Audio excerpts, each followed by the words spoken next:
എനിക്ക് വലിയ സന്തോഷമുള്ള ഒരു കാര്യം വെച്ചാൽ ഈ ദൂരദർശന്റെ വേദിയിൽ നമുക്ക് സംവദിക്കാനുള്ള അവസരങ്ങൾ ഉണ്ടാകുന്ന ഒരു വലിയ ഭാഗ്യം തന്നെയാണ്. ഇപ്പൊ ഞാൻ നേരത്തെ സംസാരിച്ച കാര്യത്തിലെ ചില കാര്യങ്ങൾ ചൂണ്ടിക്കാട്ടിക്കൊണ്ട് ഡോക്ടർ സമ്പത്ത് പറഞ്ഞ കാര്യം അതിൽ ചില തീർച്ചയായും എന്റെ ഭാഗത്ത് നിന്ന് ഉണ്ടാവേണ്ടെന്ന് എനിക്ക് തോന്നുന്നു. കാര്യം വെച്ച് കഴിഞ്ഞാൽ ഒരു സംഘടന, ആ സംഘടനയുടെ പ്രതിനിധി വേറെ ഇല്ലാത്തത് കൊണ്ടാണ്. ഇപ്പൊ RSSന് ഭരണഘടന ഇല്ല എന്ന ഒരു പോയിന്റാണ് അദ്ദേഹം പറഞ്ഞത്. RSSന് ഭരണഘടന ഇല്ല എന്ന് പറയുന്നത് രാഷ്ട്രീയ പാർട്ടികളുടെ പക്ഷത്ത് നിന്ന് നോക്കുമ്പോൾ രാഷ്ട്രീയ പാർട്ടികൾക്ക് ഉള്ളതുപോലെ ഒരു ഭരണഘടന ഉണ്ടോ ഇല്ലയോ എന്നുള്ളതാണ് ചോദ്യം. RSS ഒരു സംഘടനയാണ്, അത് രാഷ്ട്രീയ പാർട്ടിയല്ല, ഒരു സാംസ്കാരിക സംഘടനയാണ്. രാഷ്ട്രീയ പാർട്ടി അല്ലാത്ത RSSന് RSSന്റേതായ പ്രവർത്തന പദ്ധതികളുണ്ട്, അതിൻ്റെതായ സംവിധാനങ്ങളുണ്ട്. ഇപ്പൊ ഈ രാഷ്ട്രീയ കക്ഷികൾക്ക് പോലും ഭരണഘടനാ പ്രശ്നമുണ്ട്.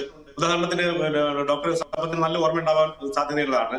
നമ്മുടെ TN ശേഷൻ അദ്ദേഹം മുഖ്യ തെരഞ്ഞെടുപ്പ് കമ്മീഷനായിരുന്ന സമയത്ത് ശിവസേനയ്ക്ക് ഒരു നോട്ട് എന്നിട്ട് പറഞ്ഞു, നിങ്ങളുടെ നേതാവിനെ നിങ്ങൾ തെരഞ്ഞെടുക്കുന്നില്ല, നിങ്ങൾക്ക് നേതാവ് കുറെ നാളായിട്ട് നിങ്ങൾ ഇലക്ഷൻ നടത്തിയിട്ടില്ല, അതുകൊണ്ട് നിങ്ങളുടെ രാഷ്ട്രീയ കക്ഷി എന്ന നിലയിൽ നിങ്ങളുടെ അംഗീകാരം റദ്ദാക്കാൻ പോവുകയാണെന്ന് പറഞ്ഞു. നോട്ടീസ് അയച്ചു. അവരുടെ പാർട്ടിയുടെ ഭരണഘടന അയച്ചു. ഞങ്ങളുടെ പാർട്ടിയിൽ അങ്ങനെ തെരഞ്ഞെടുപ്പല്ല ഉള്ളത്, ഞങ്ങളുടെ പാർട്ടിയിൽ ഒരു നേതാവുണ്ട്, ആ നേതാവ് ബാക്കി ആൾക്കാരെ തെരഞ്ഞെടുക്കുകയാണ് ചെയ്യുന്നത്, അല്ല ഞങ്ങളുടെ പാർട്ടിയിൽ സാധാരണ നടത്തുന്ന പോലെ വോട്ടിംഗ് നടത്തിയുള്ള തെരഞ്ഞെടുപ്പല്ല എന്ന് പറഞ്ഞ് സമാധാനപ്പെട്ടു. തെരഞ്ഞെടുപ്പ് കമ്മീഷൻ ഇപ്പോഴും ശിവസേനയുടെ ഘടന അത് തന്നെയാണ്. ഇപ്പൊ ശിവസേന ഇപ്പോഴും രാഷ്ട്രീയ കക്ഷിയായിട്ട് നിലനിൽക്കുന്നു. അവർക്ക് പ്രത്യേകിച്ച് ഈ തരത്തിലുള്ള മറ്റ് രാഷ്ട്രീയ കക്ഷികൾക്കുള്ള പോലത്തെ ഒരു ഭരണഘടനാ സ്വഭാവം ഇല്ലാത്ത ഒരു കക്ഷിയാണ് ഞാൻ. ഓക്കെ, ഒന്ന്. രണ്ടാമത്, RSSനെ കുറിച്ച് കുറെ തെറ്റിദ്ധാരണകൾ എനിക്ക് തോന്നുന്നു പല ആൾക്കാർക്ക് ഇപ്പോഴും നിലവിലുണ്ട്. 100 വർഷം എത്തുന്ന RSSന്റെ കുറിച്ചുള്ള തെറ്റിദ്ധാരണകൾ പറഞ്ഞ് നീക്കാൻ വേണ്ടിയിട്ട് 100-ാം വർഷം നടത്തുന്ന പ്രവർത്തനങ്ങളിൽ നിന്ന് ചിലപ്പോൾ സഹായകമാകാൻ സാധ്യത. നമുക്ക് ഒരുപക്ഷെ ഈ വേദിയിൽ തന്നെ അത്തരം ചർച്ചകൾക്ക് അവസരം ഒരുങ്ങുകയും ചെയ്യും. RSS ഒരു രാഷ്ട്രീയ പാർട്ടിയില്ല, RSS ഒരു രാഷ്ട്രീയ പാർട്ടിക്കും പിന്തുണ പ്രഖ്യാപിക്കാറില്ല, ഒരു രാഷ്ട്രീയ പാർട്ടിക്കും വേണ്ടിയിട്ട് പ്രത്യക്ഷമായ രാഷ്ട്രീയ പ്രവർത്തനം നടത്തുന്നുമില്ല. പക്ഷെ രാഷ്ട്രീയ സ്വഭാവത്തിൽ, രാഷ്ട്രത്തിന്റെ താല്പര്യ സ്വഭാവത്തിൽ നിൽക്കുന്ന രാഷ്ട്രീയ കക്ഷികൾ ഏതാണോ ആ കക്ഷികൾക്കൊപ്പം നിൽക്കാൻ വേണ്ടിയിട്ട്, അവർക്ക് പിന്തുണ കൊടുക്കുവാൻ വേണ്ടിയിട്ടുള്ള പ്രവർത്തകർ നടത്താറുണ്ട്. അത് വേറൊരു ഭാഗം. RSSന്റെ ഒരു രാഷ്ട്രീയ തലപ്പത്തുള്ള ആൾക്കാർ ആരും രാഷ്ട്രീയ പ്രസ്താവനകൾ പോലും നടത്താറുള്ള വേറൊരു ഭാഗം.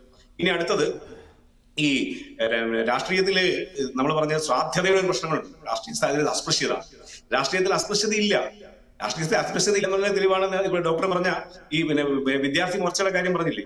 വിദ്യാർത്ഥി മോർച്ചയോടൊപ്പം തന്നെ ജനസംഘത്തിന്റെ കാലത്ത് ഒരുമിച്ച് BJPയും ജനസംഘവും CPM ഒരുമിച്ച് ഭരിച്ചിട്ടില്ലേ. CPM അല്ല, CPI ആണ്, കമ്മ്യൂണിസ്റ്റ് പാർട്ടി. ഡൽഹി കോർപ്പറേഷൻ നമ്മൾ ഒരുമിച്ച് ഭരിച്ചിട്ടുണ്ട്.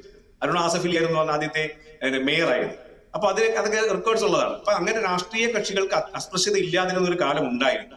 പക്ഷെ ഇപ്പൊ രാഷ്ട്രീയ കക്ഷികൾക്ക് അസ്പൃശ്യത ഉണ്ടായിട്ടുണ്ട്. ഉദാഹരണത്തിന് ഇപ്പോൾ നമ്മളിവിടെ പറഞ്ഞ SDPI-യുടെ അല്ലെങ്കിൽ PDP-യുടെ ഇത്തരം രാഷ്ട്രീയ ജമാഅത്തെ ഇസ്ലാമിയുടെ ഇത്രയും രാഷ്ട്രീയ കക്ഷികളോട് കൂട്ടുചേരുന്നത് നിങ്ങളാണ്, ഞങ്ങൾക്ക് കൂട്ടില്ല, ഞങ്ങളുടെ മുന്നണിയില്ല എന്നൊക്കെ പറയാൻ കാരണം എന്തുകൊണ്ടാണ് സംഭവിക്കുന്നത് ചോദിച്ചു കഴിഞ്ഞാൽ, രഹസ്യമായി ഈ ആൾക്കാരുമാക്കിയിട്ടുള്ള സഖ്യം ഉണ്ടാക്കുകയും രഹസ്യമായി ഇവരുടെല്ലാം വോട്ട് വാങ്ങുകയും രഹസ്യമായി ഇവരുമായിട്ടെല്ലാം സമ്പർക്കം ഉണ്ടാക്കുകയും രാഷ്ട്രീയ സഹായം തേടുകയും ചെയ്യുന്ന ആൾക്കാരാണ് ഈ രണ്ട് കക്ഷികളും.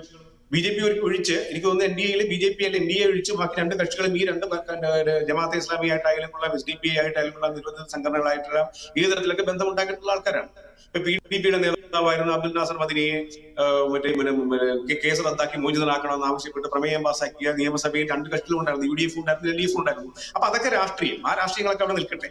രാഷ്ട്രീയത്തില് താൽക്കാലികമായ നേട്ടങ്ങൾക്ക് വേണ്ടിയുള്ള അടവനയങ്ങളൊക്കെ ഉണ്ടാവാം. ആ അടവനയങ്ങളുടെ അടിസ്ഥാനത്തിൽ എടുക്കുന്ന തീരുമാനങ്ങൾ പിൽക്കാലത്ത് തിരുത്തേണ്ടി വരും. പക്ഷെ ഒരു കാര്യം കൂടി എനിക്ക് പറയാനുള്ളത്, ഡോക്ടർ സമ്പത്ത് പറഞ്ഞത് വളരെ കൃത്യമായ കാര്യം.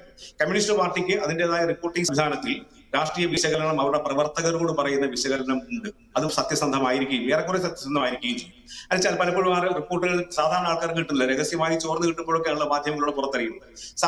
പക്ഷെ പാർട്ടിയുടെ പ്രവർത്തകർക്ക് ആ റിപ്പോർട്ട് കിട്ടുന്നുണ്ട്, പാർട്ടിയുടെ പ്രവർത്തകർ താഴെ തട്ടിൽ വരെ വിശകലനം നടത്തുന്നുണ്ട്. പക്ഷേ ഇലക്ഷൻ നടന്നാൽ തൊട്ട് പിന്നാലെ നടത്തുന്ന പ്രസ്താവനകൾ ഈ വരുന്ന വിശകലനവുമായിട്ട് യാതൊരു ബന്ധമില്ലാത്തതാണ്. സത്യം പറയും കുറെ എല്ലാം കഴിഞ്ഞിട്ട് പശു ചെത്ത് നൂറിലെ പുളിയും പോയി കഴിഞ്ഞ സമയത്താണ് രാഷ്ട്രീയം പറയുന്നത്. അന്നേരം ഉണ്ടാകുന്ന ഇലക്ഷന്റെ റിസൾട്ട് വരുന്ന സമയത്ത് എത്രയോ സമയങ്ങൾ തെരഞ്ഞെടുപ്പിലെ എന്താ പറയാ റിസൾട്ട് വന്ന് എതിർകക്ഷിയാണ് ജയിച്ചെന്ന് പറയുന്ന സമയത്തല്ല, രാഷ്ട്രീയപരമായി നോക്കുമ്പോൾ ശതമാനത്തിന്റെ അടിസ്ഥാനത്തിൽ നോക്കുമ്പോൾ വോട്ട് ശതമാനം ഞങ്ങൾക്കാണ് കൂടുതൽ, അതുകൊണ്ട് ഞങ്ങൾക്ക് തോറ്റതായി ഞങ്ങൾ കണക്കാക്കുന്നില്ല, അത് താൽക്കാലികമായിട്ടുണ്ടായ ഒരു തിരിച്ചടി മാത്രമാണ്, ഇലക്ട്രൽ തിരിച്ചടിയാണ് എന്നൊക്കെ പറഞ്ഞ കാര്യങ്ങൾ കൊടുക്കുന്ന ഒരു സ്വഭാവവും രീതിയൊക്കെ നമ്മൾ നേരത്തെ കണ്ടിട്ടുള്ളതാണ്. ഇപ്പൊ മഹാരാഷ്ട്രയിലെ കാര്യം പറയുമ്പോൾ, ദേശീയ രാഷ്ട്രീയത്തിലെ കാര്യം പറയുമ്പോൾ എനിക്ക് രണ്ട് കാര്യങ്ങൾ എനിക്ക് തോന്നുന്നു അഖിലാണെന്ന് തോന്നുന്നു ആ കാര്യം പറഞ്ഞത്, അതോ അത് മറ്റേ ശ്രീജിത്ത് ആണോ എന്നറിയില്ല. രണ്ടുപേരും ആരായാലും ശരി, അദ്ദേഹം പറഞ്ഞ 2 പോയിന്റ്. 2025 ഫെബ്രുവരിയിൽ ഡൽഹിയിൽ തെരഞ്ഞെടുപ്പ് നടക്കാൻ പോവുകയാണ്, അസംബ്ലി തെരഞ്ഞെടുപ്പ്. 2025 നവംബർ ഡിസംബർ മാസത്തില് ബീഹാറിൽ തെരഞ്ഞെടുപ്പ് നടക്കാൻ. ഈ 2 തെരഞ്ഞെടുപ്പുകൾ പ്രധാനപ്പെട്ട 2 തെരഞ്ഞെടുപ്പുകളാണ്. ഈ 2 നിയമസഭാ തെരഞ്ഞെടുപ്പുകളിലേക്കുള്ള ഒരു ട്രെയിലറാണ്. അതാണ് മഹാരാഷ്ട്രയിൽ കണ്ടിരിക്കുന്ന തെരഞ്ഞെടുപ്പിന്റെ ഫലം. അത് തന്നെയാണ് ബീഹാറിൽ നേരത്തെ പറഞ്ഞിരുന്നത്. യു പിയിൽ BJPക്ക് ലോക്സഭാ തെരഞ്ഞെടുപ്പിൽ തിരിച്ചടി ഉണ്ടായ സമയത്ത് അല്ലെങ്കിൽ ഉദ്ദേശ വിജയം ഉണ്ടാകാത്ത സമയത്ത് BJP യു പിയിൽ ഇല്ലാതായി പോയി എന്ന് പറഞ്ഞ ആ BJP ആണ് യു പിയിൽ 7 സ്ഥലത്ത് തെരഞ്ഞെടുക്കപ്പെട്ട് വന്നിരിക്കുന്നത്. ബീഹാറിൽ, ജാർഖണ്ഡിൽ BJP NDA അതിന്റെ 25 സീറ്റ് നിലനിർത്തിക്കൊണ്ടിരിക്കുമ്പോൾ തന്നെ ബീഹാറിൽ RJD പോലെയുള്ള വളരെ ശക്തമായ എതിർപക്ഷമുള്ള സ്ഥലത്ത് ബീഹാറിലെ BJPയുടെ അല്ലെങ്കിൽ NDAയുടെ സ്ഥാനാർത്ഥിക്ക് ജയമുണ്ടായിരിക്കുന്നു. രാജസ്ഥാനിൽ ഉണ്ടായിരിക്കുന്നു, ആസാമിൽ ഉണ്ടായിരിക്കുന്നു, അതുപോലെ എന്താ പറയണ സിക്കിമിൽ ഉണ്ടായിരിക്കുന്നു. അപ്പൊ ഇവിടെ എല്ലാം പല സ്ഥലങ്ങളിലും ഉണ്ടായിരിക്കുന്ന ഈ വിജയം അതാണ് രാഷ്ട്രീയത്തില്, ദേശീയ രാഷ്ട്രീയത്തിൽ ചൂണ്ടുപലകയായിട്ട് മഹാരാഷ്ട്രയെയും ഈ നിയമസഭാ തെരഞ്ഞെടുപ്പുകളെയും കാണേണ്ടത്.